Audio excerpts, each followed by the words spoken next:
Des fleurs, avec le temps elles étaient devenues belles, chatoyantes, soignées depuis 4 ans par les réfugiés. Et avec le potager et les poules, ils avaient fini par créer un petit coin de campagne en plein Molenbeek.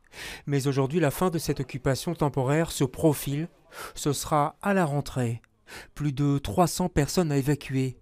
Alors avec le cœur gros, ils commencent peu à peu à sortir le mobilier. Il y a encore pas mal de meubles à déménager encore, donc ça va nous prendre encore pas mal de temps. C'est des meubles qui sont venus petit à petit avec le temps. Oui, c'est des meubles qui sont venus petit à petit avec le temps. Il y en a qui étaient déjà sur place, et d'autres qu'on a ramenés par après. Mais là, il y a pas mal de meubles à sortir. Alors comment on se sent comme ça quand on sort des meubles? On a un peu mal au cœur ou pas? On a très mal au cœur, mais on fait ce qu'on doit faire. Qu'est-ce que vous allez faire en septembre? On ne sait pas, pour l'instant, on ne sait pas. C'est l'inconnu pour eux, mais aussi pour la plateforme citoyenne. C'est elle qui gère entre autres ce lieu. Aujourd'hui, elle lance un appel aux bonnes volontés.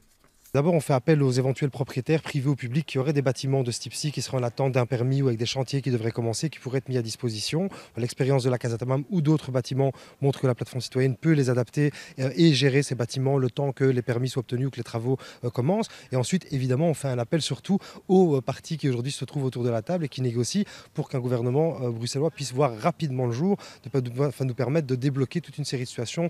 On n'est pas les seuls concernés, mais là aujourd'hui, on a des conséquences humaines assez dramatiques et urgente pour les 300 personnes qui se trouvent ici, essentiellement des réfugiés qui viennent du Soudan, du Yémen ou encore du Tchad, et qui risquent de se retrouver à la rue dès septembre si aucune solution n'est trouvée d'ici là.